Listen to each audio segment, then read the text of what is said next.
ನೀನ್ ಮಾನಸಿಕ ಹೋಗ್ಬೇಡ. ಇರ್ಲಿ ಬಿಡವ, ಅವ್ರ ಜಗಳ ತಗೊಂಡ್ ನಾವೇನಾರ ಮಾಡೋದ. ಮತ್ ನೀನೀಗ ದೌಡ ಬಂದ್ಬಿಡು ಯವ್ವ. ಆಯ್ತಪ್ಪ ಯಪ್ಪ ಫೋನ್ ಇಡ್ಲ್ಯಾ? ಅಯ್ಯ ಬರ್ರಿ ಬರ್ರಿ ಬರ್ರಿ ಬರ್ರಿ ಇಡವ್ ಇಟ್ಟು ಬಿಡವ್ ದೌಡ್ ಬಂದ ಇಡ್ಲಾ ಯಪ್ಪ?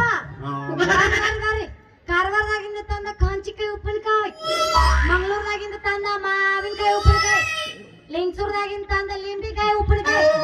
ಪಪ್ಪ ಪಪ್ಪ ಹಟ್ಟಿಗೆ ಹೋಗ್ಬೇ ಚಂದ ಮಾಡ್ತಾವಲ್ಲಿ. ಆಯ್ತಾಳಪ್ಪ ನಾ ಇಡ್ಲ್ಯಾ? ಹಟ್ಟಿಗೆ ಹೋಗಿ ಎಲ್ಲಿ ಹೋಗ್ಬೇಡ, ಹಟ್ಟಿಗೆ ಹೋಗ ಬೇಸ್ ಮಾಡ್ತಾ ನೋಡಲ್ಲಿ. ಏನ್ ಮಾಡ್ತಾರ ವ್ಯಾಪಾರ ಮಾಡ್ತಾರ. ಆಯ್ತಾ ನಾವ್ ವ್ಯಾಪಾರ ಮಾಡ್ಕೊಂಡ್ ಬರ್ತೀನಿ, ಅಲ್ಲಿ ಅಮ್ಮನ್ ತಗ ಹೋಗಿ ಚಿಗಿಲಿ ಮಾಡ್ಬಾ. ಇಲ್ಲ ಅಪ್ಪ ಇಟ್ಟು ಬಿಡ್ತೀನಿ ನೋಡಿ, ಇಟ್ಟೆ